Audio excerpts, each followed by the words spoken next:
A common axiom is that those who do not learn from history are doomed to repeat it. Another axiom is that we sweat in peace so that we don't bleed in war. Here at the Marine Corps Association, we fully understand both. That is why we offer through our professional development page on our website a comprehensive catalog of battle studies, tactical and ethical decision games, and war games to ensure that not only do we learn from the past, but we embrace the thoughts and decisions that influence the outcomes of some of the greatest actions of the Marine Corps. We have tools and techniques that will enhance both unit training as well as enable comprehensive self study. Check out all that the Marine Corps Association has to offer on our website. Go to mca-marines.org/professional development. That's mca-marines.org/professional development and get your reps and sets in. Hey, Scuttlebutt listeners, this is episode 182. This week, we recognize the 80th anniversary of the beginning of the Battle of Iwo Jima by welcoming Dr. Robert Burrell to the show. Dr. Burrell is a veteran Marine, professor, and author of the books The Ghosts of Iwo Jima and Crucibles, Selected Readings in U.S. Marine Corps History. He also wrote an exceptional article for the Gazette titled Remembering Iwo Jima, which you can find on our website now. Based on that title alone, I can't imagine finding a better person to talk to us about the significance of Iwo Jima. Dr. Burrell shares with us his experiences in uniform as an infantryman to being a critical decision maker in the establishment of the Marine Rotational Force Darwin as the Marine Attaché to Australia, and how these experiences led to his passion for studying this battle that not only defined the Marine Corps, but the nation as well. Here is episode 182. Hey, Scuttlebutt listeners, thank you for joining us. I am Vic. I'm here with William, Howdy. and we're really stoked to be welcoming Dr. Robert Burrell to the show. Sir, thank you so much for being here. Thank you for inviting me. Yeah, this has been great. So, this will be coming out. We're currently recording in January, but we are recording for the 80th anniversary of the start of the Battle of Iwo Jima. And Dr. Burrell has, shameless plug here, released a really fantastic article on the identity of the flag raisers of Iwo Jima. He also has multiple books. He's a former Marine, enlisted to officer Mustanger, even has, his fingers in Murph D, diplomatic stops in Australia, tough duty there. Sir, again, welcome to the show, and really appreciate you sharing this anniversary with us and our listeners today.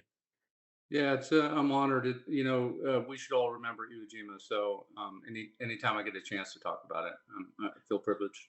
This is great. Yeah, it's interesting, being here in the NCR. The Iwo Jima Memorial is sort of a staple for the area.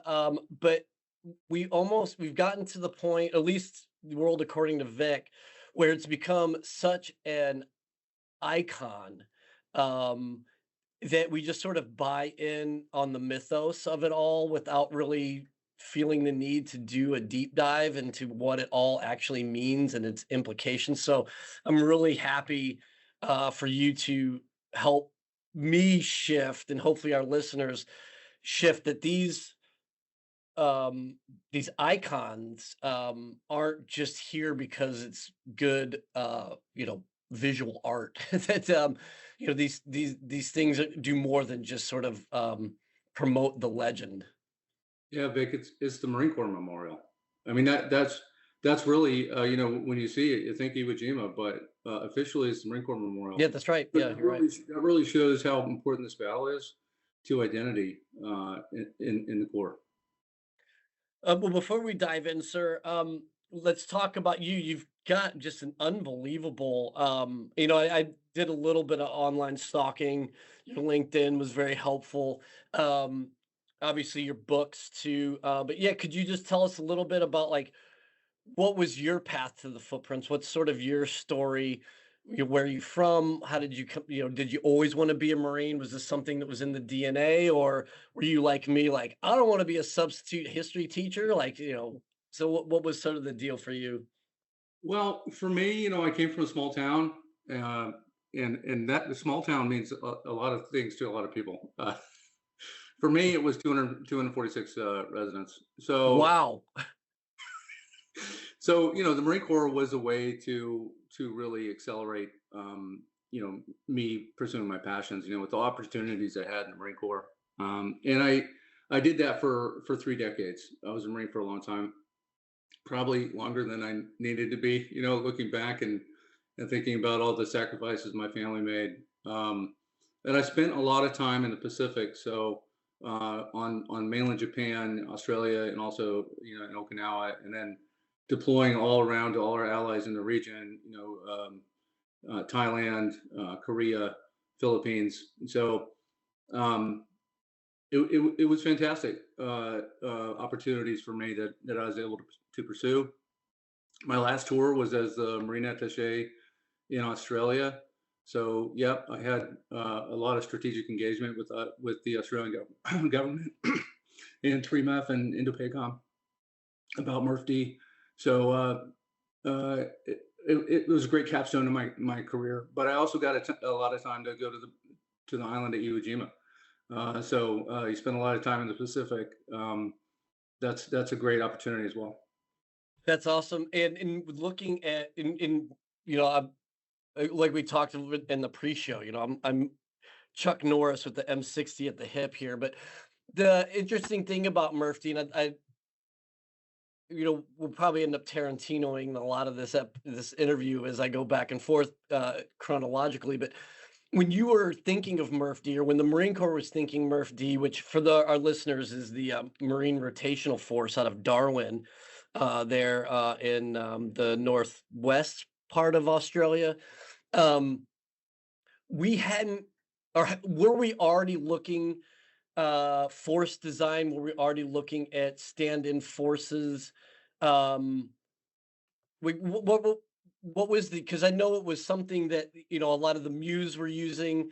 Obviously, we talk Iwo Jima, Australia is a massive, legit. It's the Iron Mountain for the island hopping campaign. So, when you and the Marine Corps leadership were coming up with the concept of MRF D, um, were we already sort of thinking decades ahead that we need a presence in where we can respond quickly to the first island chain, because we're going to start implementing these things like stand-in forces and expeditionary advanced basing? Yeah, so I actually, started at the infancy of MRF-D. I was in 3rd Marine Division. So, we were planning this whole thing out at the division headquarters. And then I was able to fall in on it after it was beginning down in Australia at the U.S. Embassy. So I kind of saw this thing at the, operational level and then at the strategic level. For the U.S., I think MRF-D was an idea that the Australians really push. They wanted to have U.S. forces and a U.S. presence. Darwin is just a strategic mecca for having some type of influence over Southeast Asia, and also some projection into Asia itself. And so when you look at the distances involved in today's weaponry, Darwin has great strategic importance, right? So Marines being there is a huge information operation, right? Which I Yeah. took advantage of all the time, right? So whenever I came there, I would try to get the news involved, because everything that I was trying to coordinate messaging from would go straight to China. So MRF-D has strategic importance, and it shows the alliance between Australia and the United States. And Australia has been in every single fight we've been in since World War II. They are our closest allies, right? And they're happy to tell you that. So MRF-D, I think, is going to blossom out into be like a Muse-sized element. It's just kind of building that footprint, and that the the number, the people, and the equipment to make that happen. But for the Marine Corps, it's a amazing strategic hub with a partner that's really excited about us being there. Yeah, that's awesome. And then the historic implications there, it really it's like you said, so I think there's just so many things as far as the uh the what it means for not only for our partnership, but what it means for our presence, obviously in the Pacific. So yeah, going back, sir, to your history, as a young Robert Burrell in this small town, what was it about the Marine Corps that not only, I mean, was it this idea that like not only can I get out, but I can see the world, or was it like Marines? If I'm going to join the military, I'm going to join the best sort of thing. It was the Marine Corps' approach. So, I went to the recruiting station, which was, an hour and a half from where I live. And, I went to see the Marine recruiter first, but he wasn't in. He's probably really busy. Um, and then I saw all three of the other recruiters, and each one of them told me like what they could do for me. It was all about like, hey, we can do this for you, we can do that for you. And then I finally circled back to the Marine Corps and sat down. I was really excited, like, hey, these are all these opportunities I can have.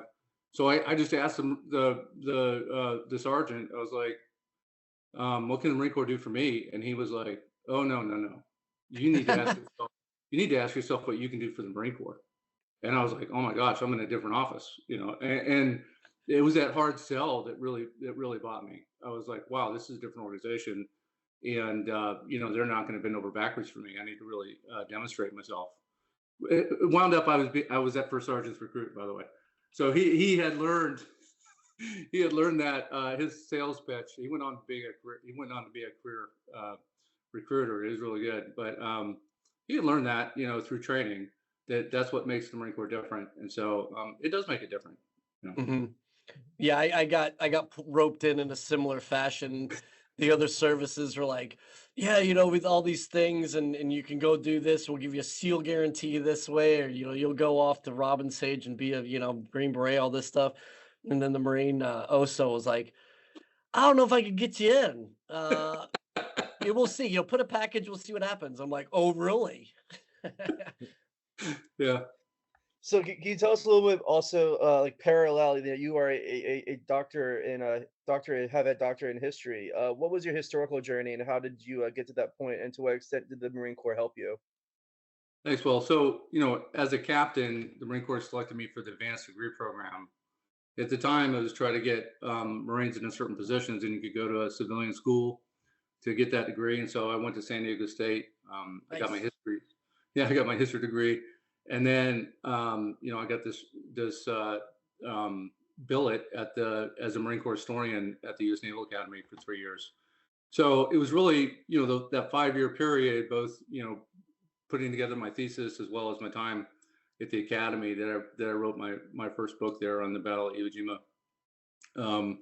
And then I retired in 2020 because I pursued a lot of operational time. At the Naval Academy, I was missing the fight for a couple of years, so I didn't get out of there until 2004. So I wanted to get in the fight, and I went and did that for a while. And then when I retired out of Australia, I worked at Joint Special Operations University. I taught irregular warfare for 4 years. And while I was there, I pursued my PhD from the University of Warwick, which is in England. That's awesome. So your first books, or I mean, was that a passion project, or was that part of like a thesis or a dissertation or something? Yeah, all the above. So Okay. it started as my thesis. I tried to, well, I did. I turned it into a journal article, which made a huge splash. And from there, I made it into a book, and I had great support from the Naval Academy faculty along the way. So a lot of mentors that I still have from the Naval Academy. So the Marine Corps did give me the opportunities I was looking for. That when I joined, and I was telling Will earlier that in my high school yearbook underneath it says, what do you want to do when you grow up, and mine says history teacher. right? Nice. I was actually able to pursue my passions through the Marine Corps and later with the opportunities that were presented. So in our pre-interview discussion, you mentioned, you wrote your dissertation on Iwo Jima. You wrote what your first book on Iwo Jima. How did your work different from all the works prior to it? And then how did you contribute to the historiography of the Battle of Iwo Jima? Yeah, so the article that comes out next month in the Gazette really talks about how we misunderstood the flag raising, right? So the Marine Corps only got half of the flag raisers right by name, and that same misunderstanding reflected everything about the battle, the strategy that led up to it, the reasons why it was captured, the way it was used after the battle. Even the number of Japanese defenders remains incorrect in almost every single narrative. So, I went after the strategic aspects of the battle, and then I dove into, the operational usefulness of Iwo Jima, and completely redacted a lot of myths that were held sacred to that point. One of the myths was that the Marine Corps, even though it had 28,000 casualties, also had saved so many airmen from B-29s. Right? I call it the emergency landing theory. That 2,221 B-29s landed on Iwo Jima. Most of those were emergencies, and so it saved. There's 11 airmen in each B-29. So if you totaled all that up, Iwo Jima saved all these lives. And when I get down into the data, there was never over 1,000 B-29s in the Marianas. So, I mean, you would have to lost every single one and another replacement set and more to come up with that figure, right? So there was a lot of institutions and then historians accepting these false narratives about the battle because of the casualty figures. They were so high. That's why the number of Japanese defenders remains incorrect in most narratives, because if you look at the actual numbers, the Marine Corps ratio of casualties is much higher than those of the Japanese, and it doesn't look good, right? That's not the look of most narratives that they want to show.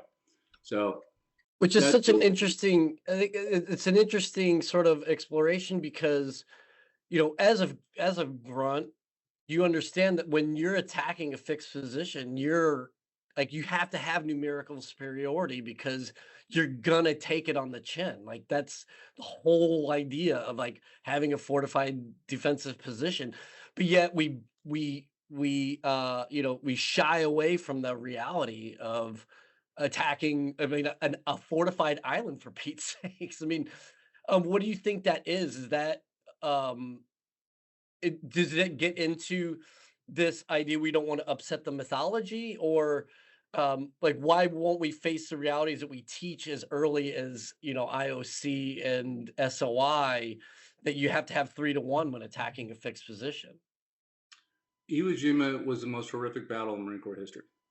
There was more casualties on Iwo Jima than any other battle. It's also the largest battle the Marine Corps ever fought.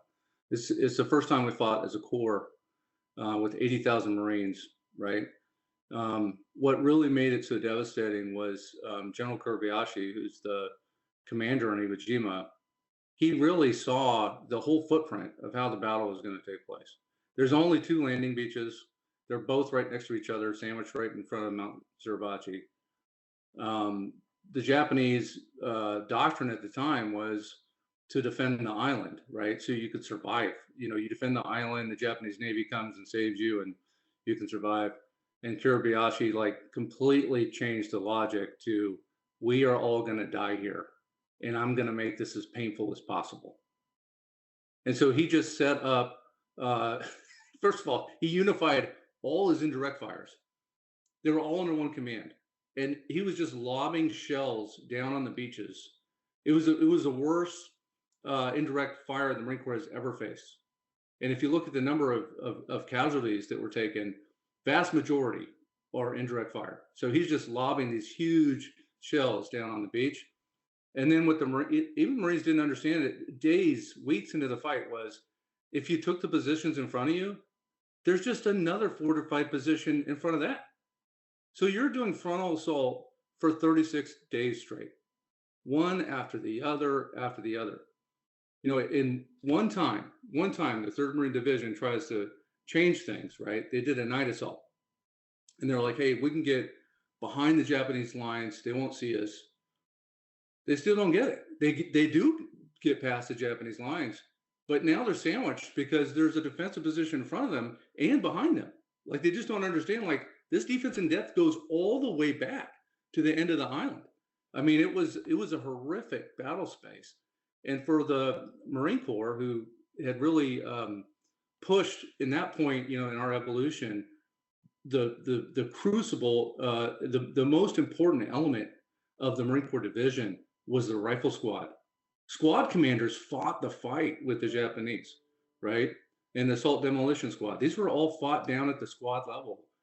And these guys were doing frontal assaults day after day. Every morning, they'd get up and do a frontal assault, go to sleep that night, you know, with, you know, all kinds of indirect fire and Japanese in the wire.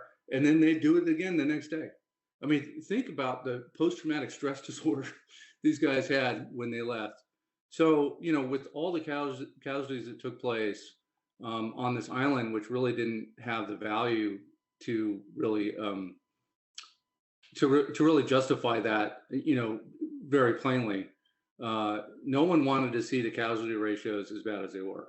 Right? There was a huge impetus to show that this battle was worth it, and that Americans defeated the Japanese. This big sense of patriotism that, you know, we're going to take the Japanese homeland, and this is how we're going to do it. And so anything that detracted from that narrative was not really acceptable. Not just for, you know, Admiral Nimitz and the Pacific Fleet, but the Marine Corps is fighting for its life from 1945 onward. Yeah. Through the unification crisis, and so they don't want to look. They don't want any other narrative other than, wow, look at Iwo Jima. This is what we can do. The Marine Corps did this for this nation. And what I write in the second part of my book, the whole second half, is how Iwo Jima, the image, the amazing, iconic importance of Iwo Jima, it saved the Marine Corps from extinction. Marine Corps is what it put the Marine Corps on the map after 1945, and really had that trajectory has kept the Marine Corps alive until today. Wow, that is fascinating, and I know you touched on that in this really excellent article. But speaking of which, then why then, given the implications of Iwo Jima, of the iconography, of the flag raising, why then is it so important? Like, why can't the image itself stand on its own? Why is it important to know who it was? Because you talk in your article a lot that a lot of the folks that were actually there never came forward and said, like, I think it was one of them was a postman who never said anything, but yet there were others who were willing to take the accolades to the point where his his uh, son writes multiple really famous books about this, and all of it is sort of skewed. Like, so why is that then important to have? Like, why can't we just buy the mythology? Yeah. So, you know, each one of the flag raisers that was misidentified has kind of an interesting story. Harold Keller was one of those. He was misidentified until 2019. He's the last one. You've got Harlan Block and Harold Schultz, who are also misidentified. Harold Schultz wasn't identified correctly until 2016, I think. You know, the folks who were on the ground fighting, losing their friends every day, they didn't like that photo. That photo misrepresented their experience, right? In the United States, there was this hoopla about the photo. In fact, the three flag raisers, only one of them was really in the photo, Ira Hayes, but the three flag raisers who went back to do the 7th War Bond fundraising campaign in the United States were reenacting that photo over and over again because the American public wanted to see it. It's not just the most iconic photo for the Marine Corps. It is the most popular reproduced photo in the history of the world. This is a really popular icon. And so, what was your question again? Oh, Getting off track. why is it important to have Yeah. the identity? Like, why do we need to understand who these people were rather than why can't we just buy into the mythology and just like Yeah. this is an icon and let's all worship at its altar and then don't ask any more questions. So for me as an historian, the getting the flag raisers right and understanding the flag raisers and really having a better understanding of the icon itself, ironically allows us to understand the 80,000 Marines and their experience who fought on Iwo Jima. Whether they wanted that icon to represent them or not, it's only through the icon that we really try to understand their experience and their sacrifice there. I mean, what other battle do you think about in World War II? Yeah. Right? It's that icon that gets us to understand it and also understand ourselves, right? To have a better understanding of what it means to be a Marine. The folks who fought on Iwo Jima, the sacrifices they made are the epitome of what being a Marine is, right? Duty, honor, country. They did it, right? They actually lived that. And so that's why it's important to have a better understanding of both the icon and those who fought in that battle. What have been some of the ways that identifying these individuals has been difficult? Like, why is it taken until recently for us to figure out exactly who's who in each flag raising? Well, I think the initial thought for the Marine Corps. So the icon is blowing up in the United States while the battle's taking place. The Navy and the Marine Corps are kind of shocked by how popular the photo is, and so when Washington D.C. gets back to the Marine Corps and says, "Hey, get those flag raisers and send them home. We want all 6 flag raisers at home." The first oh no moment for the Marine Corps was, "Hey, 3 of them are dead, right? So I can't give you 6 flag raisers. That's not a good look, right?" So now you're down to I need to find the other 3, and they were kind of hastily identified. You got to remember that the first flag raising on Iwo Jima was what the Marines thought were important. The second one was just taking the small flag down and putting the bigger one up. And so there's a little bit of confusion of who were the first and second flag raisers. It was just who was standing around on the top of the of Mount Suribachi at the moment to raise the second flag. And in the hell and carnage that occurred over 33 more days, people just didn't understand. I mean, I'll give you one example. So the far right flank of Fifth Division, it's fighting some of the toughest positions. There's an entire battalion that's fighting in a lane. By the time they take the fortified positions in this far right lane, there's only 1 second lieutenant left as an officer. 1 second lieutenant left. And he's got like 30 Marines with him, and they just make it a platoon and another battalion, and they just X that battalion out of the formation. I mean, people don't know who's left. I mean, this is a very tragic, horrifying experience. And so, the Marine Corps miffed it. They muffed the punt. Hey, I got to get these names, and here's the folks, and they identify 3. 2 of them, Renee Gagnon and John Bradley, were misidentified, but they were told, hey, but they were in the unit. They were probably involved somehow in the first flag raising, so they're around the event. Ira Hayes, who's actually in the picture, was like, "Oh no, I'm not doing it." And you misidentified Harlan Block, so you need to fix that.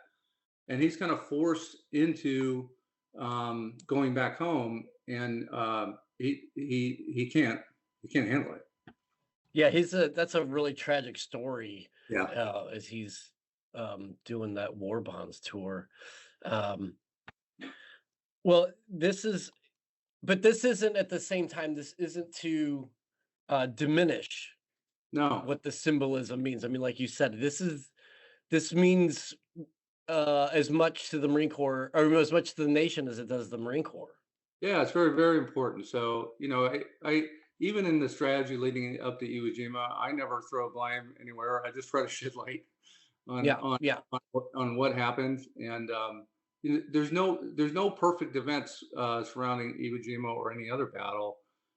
There's always questions, and so I think the U.S. hoopla over finding this, finding the flag raisers, kind of caught the Marine Corps by surprise. And then once the Marine Corps went with the Marines they identified, they were like, okay, well that's good enough, But they never really understood, even at that point, that Iwo Jima was going to become so important to the Marine Corps' historical narrative and its survival in the survival, yeah. post-war period. So it's just it is what it is, right?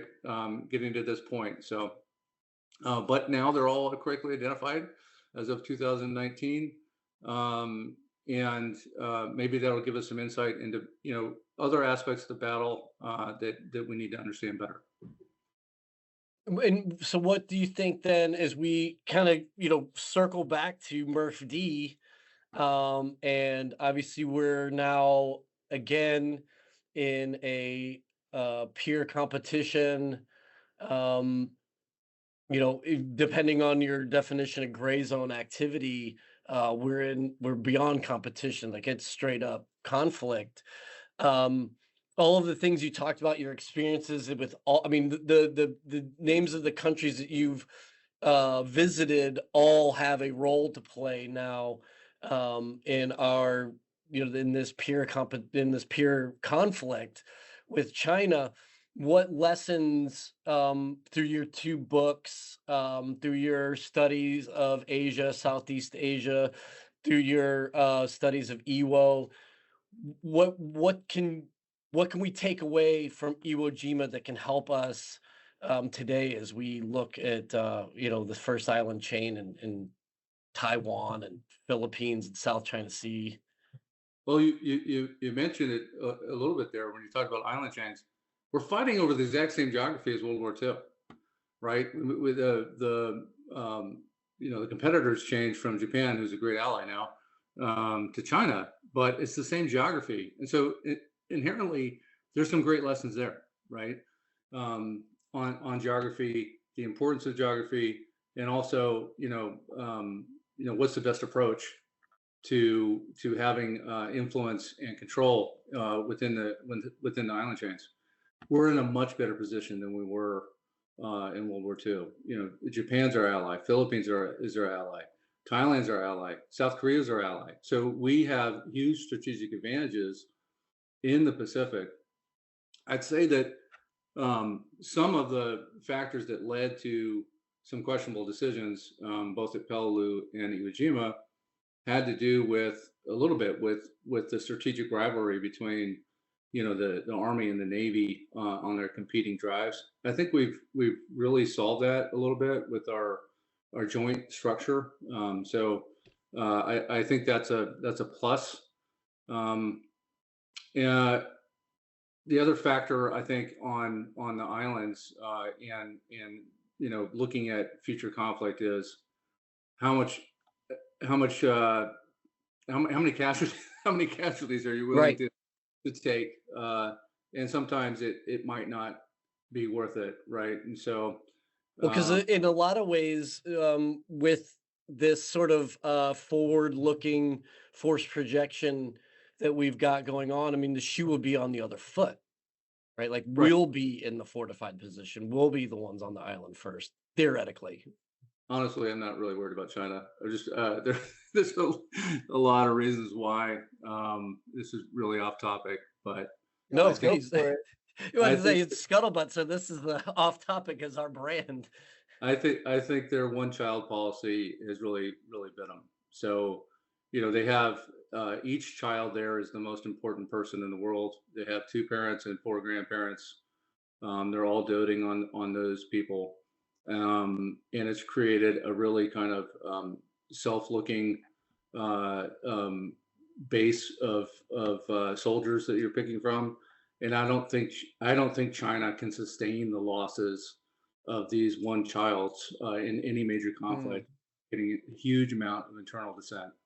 So they don't have the capacity to take the sacrifices like we did on Iwo Jima. I just don't think they can and maintain domestic support. So I think they're going to use other types of influence operations to try to, kind of force their agenda, which is kind of retaking the boundaries of the Qing dynasty, right? And that includes Taiwan and Mongolia and Tibet. Um, but I don't think that militarily, I don't think they can take a third World War scenario. Interesting, fascinating. Well, so this has been really great. Oh, yeah, William, did you have anything else? going forward, are you planning to release any other books or articles that you might want to plug while you're here? Sure. I think I already plugged earlier that I've got some great articles coming out. I've got one coming out in Prism on China and resistance in China. I think it's very important for us to understand, despite China's narrative that it's a a single entity, that all Chinese are the same. The reality is it's actually really a fractured society. There's a lot of different elements there, particularly religious. It's very Mm, good society, and that there are some resistance movements that are great levers to pull in your interactions with China, which includes Tibet and the Uyghur and other folks. Taiwan being the best lever that we've been pulling for a long time and doing a good job at it. Um, but I also have a book coming out on the Philippines, World War II oriented. It's about resistance in the Philippines, and so that's one. And then Joint Special Operations University this year will be publishing a book that I did with a bunch of other contributors on resilience and resistance, and what that means for competition and irregular warfare and deterrence. And so that should be coming out this year as well. But before I go, I do want to plug how important the Marine Corps, Iwo Jima is to the Marine Corps. There's a lot of Marines who made sacrifices there that we need to remember. And on this 80th anniversary that's coming up, please take a moment to reflect on that. And if you ever get a chance, Iwo Jima, I always make the analogy, Iwo Jima is the Marine Corps' Mecca, for Muslims. It is the Mecca.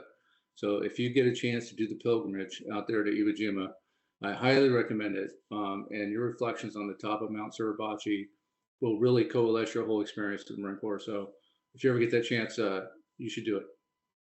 awesome, sir. Awesome, thank Well, you. on that note, like, please check out the Ghosts of Iwo Jima, also Crucibles, selected readings in U.S. Marine Corps history.